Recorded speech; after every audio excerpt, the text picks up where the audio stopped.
Hi everyone. So now I'm in a private hospital because I have given up on government hospitals. Okay, so I just really want to start my story by sharing with you guys like how I ended up here. Okay, I know in this video I look completely fine because it is in the day. My symptoms only come at night, and also that I have a filter on. Yeah, I have a filter on this video. So my story started when I had my Moderna vaccine. Okay, so I took my first vaccine on 12th June 2021 at 3:30 p.m. So after I took the vaccine, I had swollen eye. So after I had swollen eye, I actually was advised by the doctor on site, and I felt itchy. Okay, and I was advised by the doctor on site to go home and take antihistamines. Yeah, and the symptoms should go away. So I went home and I took antihistamines, but the symptoms didn't really go away, but I went to sleep. I managed to sleep, and next day on the 13th of June, I actually started to feel worse. Okay, I started to feel something weird at my stomach. I started coughing, having hoarse voice, and then I started diarrhea and vomiting and shortness of breath. Yeah, so that was how everything started. So because the diarrhea and vomiting was so bad, I was lying on the floor and I couldn't really move or answer my husband. So my husband sent me to the hospital. He sent me to Sengkang General Hospital because my aunt is warded there and I visit my aunt every day. He thought that it would be more convenient, that he sent me there instead. Yeah, so I was sent to Sengkang General Hospital, and they diagnosed me with anaphylaxis. And after that, I was discharged after 8 hours and prescribed with prednisolone 30 mg. So that night I managed to sleep at home. Okay, and things were fine. And then the next day I went to visit my aunt. I know I'm supposed to be resting at home, but I just cannot really not visit my aunt, because I haven't visited my aunt for the past 2 days because the first day I had my vaccine, right? And then like when I had the vaccine, I wasn't feeling well already, so I didn't visit her. The second day I was at the hospital, right, for 8 hours, which I was discharged only at 11:30 p.m. So I also didn't manage to visit her on the 13th. So it was the 14th, and so I went to visit her on the 14th. But however, after I visit her, because I couldn't really catch my breath so well because of the whole shock, the whole incident. So after I went to visit my aunt, I suddenly had an onset of a shortness of breath and racing heartbeat when I was on the way downstairs going back to the car, and because I was so scared, like how come I suddenly get a shortness of breath again, and I already took my prednisolone, right? And so I was scared, and I went to Sengkang Hospital A&E again because I was already there. Yeah, and I was shaking so bad. Yeah, and so I went there. But when I was at Sengkang Hospital A&E, right, they just left me there. Like, they pushed me in, okay, to I think the north side of the A&E, and they just left me there for a very, very, very long time. I think for 2 hours. Okay, I was left there, and when the doctor finally came to see me, he said like they took an ECG and everything, and they said that everything looks okay. This might be just an episode, because it's normal. Sometimes some people get up after they poop and they suddenly get shortness of breath. And he also say like maybe someone just suddenly used too much energy and then they get shortness of breath. So he cannot really explain what was the cause of the shortness of breath, but he told me that I was fine, and he don't think that there's a need to draw blood from me. Yeah, and he just let me go home. Yeah, so he just asked me to go home. Yeah, and that was the second time that I visited the Sengkang General Hospital. So after he let me go home without doing any blood test, he also told me if I have any other symptoms of anaphylactic episode, then I should go back. And I think they left me there because my blood oxygen level was 100% and they don't think that there's any problem or no medical emergency. Okay, so after that I went home and I tried to sleep. Okay, so I went home, shower, ate something, tried to sleep, and I was woken up in the middle of the night around like maybe 2-3 a.m. because I needed to vomit. Like I felt nauseous, I felt my heart was racing, and I had this beating headache, and then I felt like I was unwell. So I got up and I vomited, I think at least 3 to 4 times. I couldn't go back to sleep because every time when I close my eyes, I want to sleep, right? I feel this onset of dizziness, and also that I just feel like so unwell when I try to sleep, which is very strange because when you are not well, you're supposed to rest, right? I didn't go to the hospital that night when I couldn't sleep because I thought that it was just a 1 day thing. So I decided that okay, let me just stay awake. Yes, I didn't sleep, I stay awake. So maybe tomorrow I can sleep better or I can rest in the day. Okay, so that was just what I did, and lo and behold, the next day on the 16th midnight, which means 15 night and 16 midnight, right? This whole thing started again. I woke up in the middle of the night around 12 a.m. and to vomit, and I felt stomach pain. I don't know, like it felt, to other people it may seem like a different episode, but to me, it felt like everything was linked. I'm not sure because I didn't have this experience before the vaccine, right?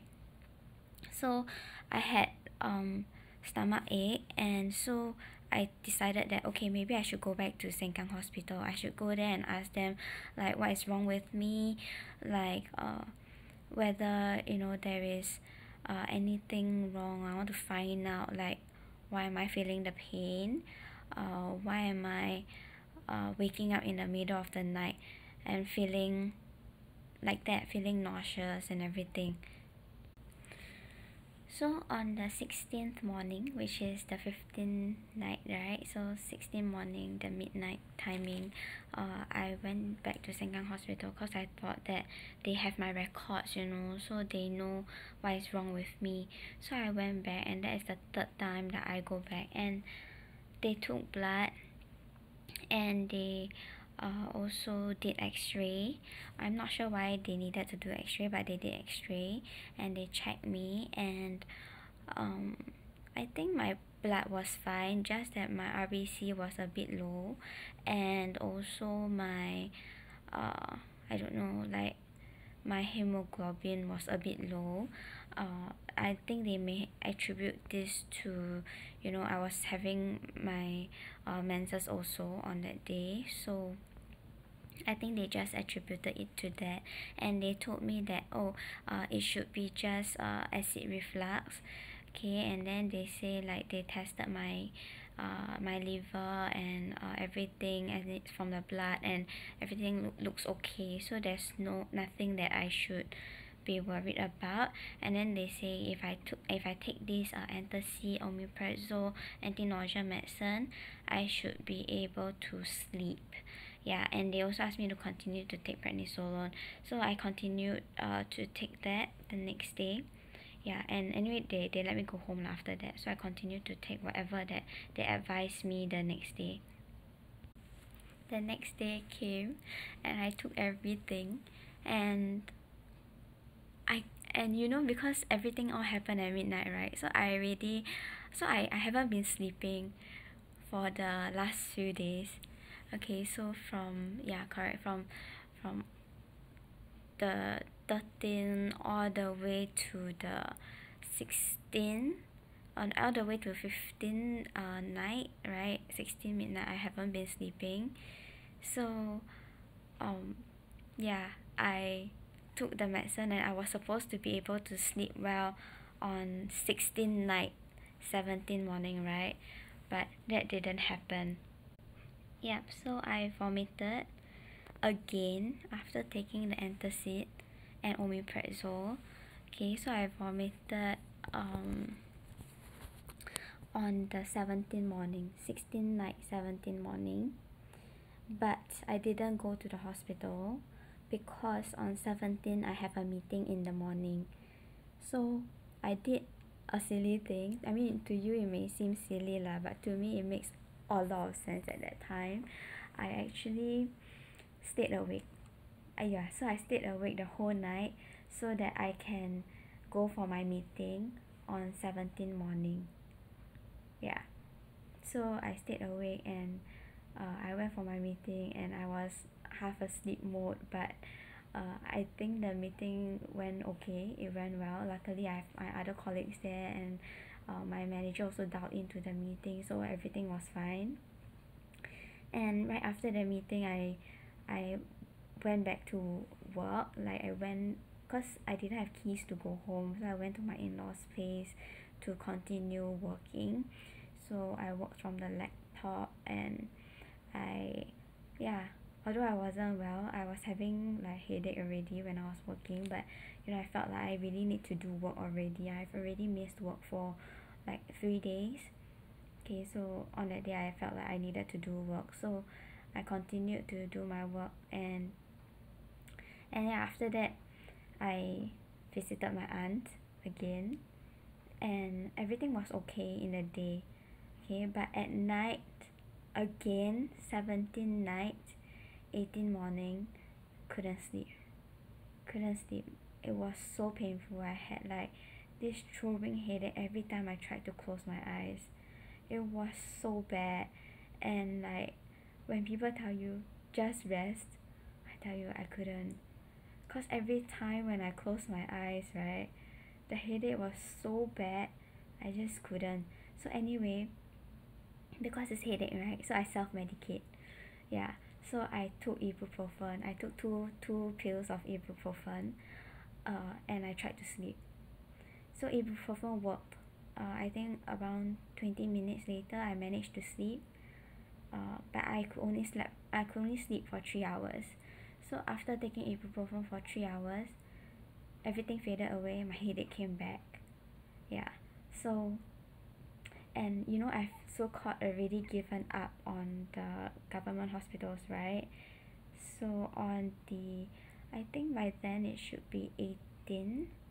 Yeah, so on the 18th, right, I was still unwell, so we decided to come to Mount Elizabeth Hospital because you know, at least the doctors here will take me a bit more seriously, because when you are at a government hospital, right, they'll focus more on medical emergencies. And you know, for me, I don't think I'm an emergency lah. I just, you know, had insomnia for 6 days and it's not really insomnia because I can't sleep. It's insomnia because I'm unwell and I feel pain. And now that I am in Mount Elizabeth, right, they gave me tramadol at night, and they also gave me anti-nausea medicine, which helped me a lot, yeah, to sleep during the night. And that is also why I can be smiling now, because I'm finally able to sleep after so long. Yeah, and yeah, no more diarrhea, no more nausea, and everything is great for now. But we of course haven't really found a cause yet. I'm not sure if it is due to the vaccine or anything else. So we have already done some tests, and apparently even endoscope and everything doesn't show, you know, something wrong with my stomach. So should be related to the vaccine. I'm not sure. Yeah. Anyway, thanks for watching. Just want to give a special shout out to Terence. Okay, Terence is actually my insurance agent. My very precious friend. Yeah, like he helped me throughout like all my hospital visits. He asked me how am I. He has always been very nice, and even my mental breakdown when I can't sleep. Yeah, I kind of like let it out at him because you know um I don't know why I even let it out at him. I was just so crazy at that time because I couldn't sleep. So I just like let it out at him, like how I was feeling, like why I couldn't sleep and everything. And he actually told me to stay calm and I should seek medical treatment or medical help in a private hospital instead, yeah, of going through all this. And he just gives me really good advice and help me apply for letter of guarantees and things like that, so that I may not have to pay cash upfront, although if it doesn't come in time I have to, which I'm not very worried about that lah, because um ultimately I trust him and that I know that the um the payment, the claims will come back. Yeah. So anyway, that's all for watching. That's all for this video, and thank you for watching. And bye everyone.